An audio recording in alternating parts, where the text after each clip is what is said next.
Neri Zilber, who's a fellow at Washington Institute for Near East Policy and joins me now from Tel Aviv. Great to have you on the show.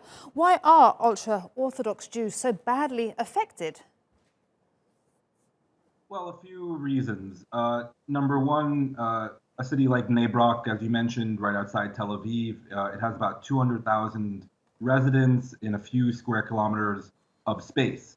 So they're usually living in very close quarters, large families as well. So that's number one problem in terms of their higher infection rate.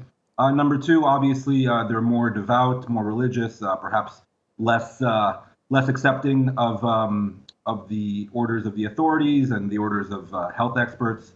So that's number two. And number three, we've seen until very recently ultra-Orthodox Jews still going out and praying, still insisting on maintaining prayer services in larger groups.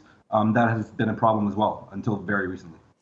And we know Benjamin Netanyahu depends a lot on ultra-Orthodox Jews to govern. How can he then get the message out to them?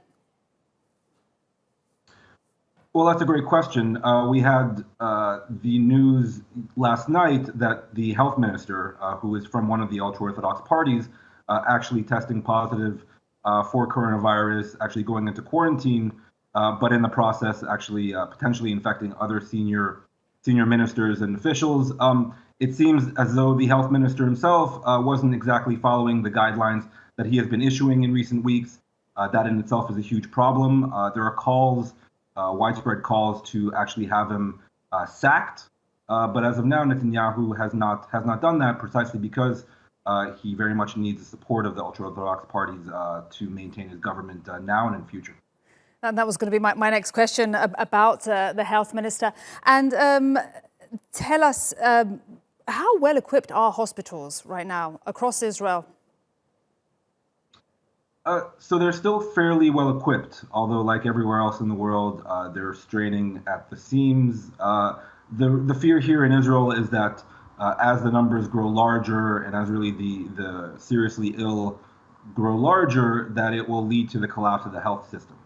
So that's why Israel has taken now for a few weeks severe measures, arguably ahead of many other Western states, to actually quarantine people, lock down large parts of the country. So it's a concern looking forward, which is why the authorities are taking, as you've seen now, harsher measures in the present, precisely to avoid that scenario.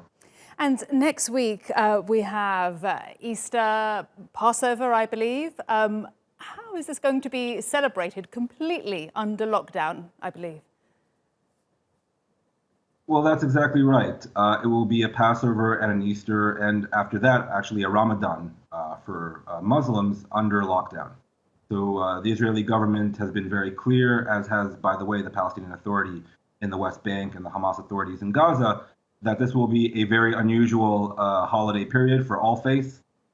Really, they're demanding people stay at home if they are celebrating, to do so with very close-knit and nuclear family, not even to go and visit relatives.